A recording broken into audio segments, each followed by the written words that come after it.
भक्तों, जरा आंखें बंद करके उस दृश्य को स्मरण कीजिए।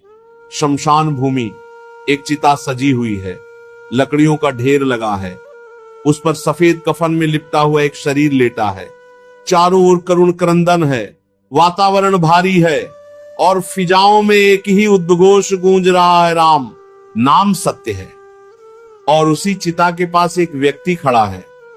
अधिकतर वह उस देह का पुत्र होता है या फिर कोई अत्यंत निकट संबंधी। उसके कंधे पर एक मिट्टी का मटका है, पानी से भरा हुआ। वो व्यक्ति चिता की परिक्रमा करता है। 1 चक्कर, 2 चक्कर, 3 चक्कर, और हर चक्कर के साथ वो मटके में एक छेद करता है। पानी की एक पतली धार निकलती है, बूंद बूंद करके वह धरती पर गिरता है, और जब परिक्रमा पूर्ण होती है तो वही व्यक्ति उस मटके को अपनी पीठ के पीछे जोर से पटक देता है। धड़ाम, मटका चकनाचूर हो जाता है, मिट्टी के टुकड़े बिखर जाते हैं, पानी बह जाता है और तभी एक कठोर नियम लागू हो जाता है। बुजुर्ग चिल्लाते हैं, बेटा अब पीछे मत देखना, सीधे चले जाना, अगर पीछे देखा तो अनर्थ हो जाएगा। भक्तों, यहीं से प्रश्न उठता है, जब जीवन का हर कण कीमती है तो उस अंतिम समय में पानी से भरे मटके को इतनी बेरहमी से क्यों तोड़ा जाता है? क्या यह सिर्फ एक रस्म है? क्या यह केवल नाटक है? या फिर इसके पीछे कोई ऐसा गूढ़ सत्य छिपा है जो जीवन और मृत्यु दोनों के रहस्य खोल देता है? और सबसे बड़ा प्रश्न, अगर मटका फोड़ने के बाद किसी ने पीछे मुड़कर देख लिया तो क्या होगा? क्या आत्मा उसके साथ लौट आएगी? क्या कोई अदृश्य शक्ति उससे जुड़ जाएगी? भक्तों, आज इस मटके के रहस्य को समझिए, क्योंकि यह साधारण मटका नहीं है, ये आप और हमारी जिंदगी का आईना है। शास्त्र कहते हैं, विशेषकर गरुड़ पुराण, कि मानव शरीर की तुलना कुंभ यानी मटके से की गई है। संत कबीरदास जी ने कहा, कांचे कुंभ का क्या भरोसा, फूट जाए पल। ये मिट्टी का मटका 5 तत्वों से बनता है। पृथ्वी, मिट्टी, जल, पानी, वायु, हवा, आकाश, खालीपन और अग्नि, आग। और भक्तों, हमारा शरीर भी इन्हीं 5 तत्वों से बना है। जब तक मटका साबुत है उसमें जल ठहरता है, जब तक शरीर साबुत है उसमें प्राण ठहरते हैं, लेकिन जब मृत्यु आती है तो यह देह प्राण को रोक पाने में असमर्थ हो जाती है। शमशान में ले जाया गया वो मटका आत्मा को एक अंतिम संदेश देने के लिए होता है। गरुड़ पुराण कहता है, मृत्यु के तुरंत बाद आत्मा को यह विश्वास नहीं होता कि वो मर चुकी है। वो अपने शरीर के चारों ओर मंडराती है, वो परिवार को रोता देखती है, वो सोचती है मैं सो रही हूं, लोग मुझे जला क्यों रहे हैं।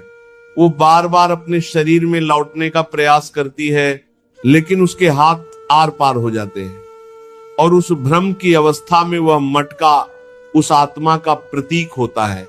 वह मटका कहता है, देखो तुम भी ऐसे ही थे, अब जैसे यह मटका जल को रोक नहीं पा रहा, वैसे ही तुम्हारा शरीर प्राण को रोक नहीं पाएगा। वेदांत इसे कहते हैं घटाकाश और महाकाश। जब तक मटका है, अंदर का आकाश और बाहर का आकाश अलग लगता है। जब मटका फूटता है तो दोनों एक हो जाते हैं। यही मृत्यु का सत्य है। मटका फोड़ना दुख नहीं है, यह मिलन का उत्सव है। अब भक्तों समझिए, मटके में छेद क्यों किया जाता है और 3 परिक्रमा ही क्यों? 3 परिक्रमा 3 कालों का प्रतीक है, भूत, वर्तमान और भविष्य। आत्मा इन्हीं 3 जालों में फंसी रहती है। यादें, वर्तमान का दर्द और भविष्य का डर, मटका लेकर घूमना और अंत में उसे तोड़ देना। इसका अर्थ है अब तुम कालातीत हो गए। जब मटके में छेद होता है और पानी रिसता है तो यह दर्शाता है कि जैसे जीवन बूंद बूंद निकलता है। भक्तों, हम सोचते हैं हमारे पास बहुत समय है, लेकिन सच्चाई यह है कि हमारी आयु हर पल रीस रही है। वो पानी आत्मा को दिखाता है। अब यह देह रहने योग्य नहीं रही, लेकिन इसका एक तांत्रिक रहस्य भी है। शमशान साधारण स्थान नहीं है, वहां असंख्य अतृप्त शक्तियां भटकती हैं। ताजा देह उनके लिए आकर्षण का केंद्र होती है। मटके से गिरता जल चिता के चारों ओर एक सुरक्षा रेखा बनाता है। तंत्र शास्त्र कहता है, जल नकारात्मक ऊर्जा को सोख लेता है, वह एक लक्ष्मण रेखा है। जब तक अग्नि प्रज्वलित नहीं होती, तब तक वह जल शरीर की रक्षा करता है। ये एक पुत्र का अपने माता पिता के लिए अंतिम कवच होता है। अब भक्तों, सबसे गहरा रहस्य मटका फोड़ना। जब मटका टूटता है तो वो आवाज आत्मा के मोह को तोड़ देती है। ये शॉक थेरेपी है। आत्मा मृत्यु के कोमा में होती है, वो छोड़ना नहीं चाहती। मटका फूटते ही उसका अंतिम सहारा टूट जाता है। तंत्र इसे कहते हैं रजत रज्जू का कटना। अगर ये कनेक्शन न टूटे तो आत्मा को देह जलने का कष्ट हो सकता है। इसीलिए मटका हमेशा सिर की ओर फोड़ा जाता है, ब्रह्मरंध्र के संकेत के लिए। अब पीछे मुड़कर न देखने का नियम। भक्तों, उस क्षण ऊर्जा का विस्फोट होता है।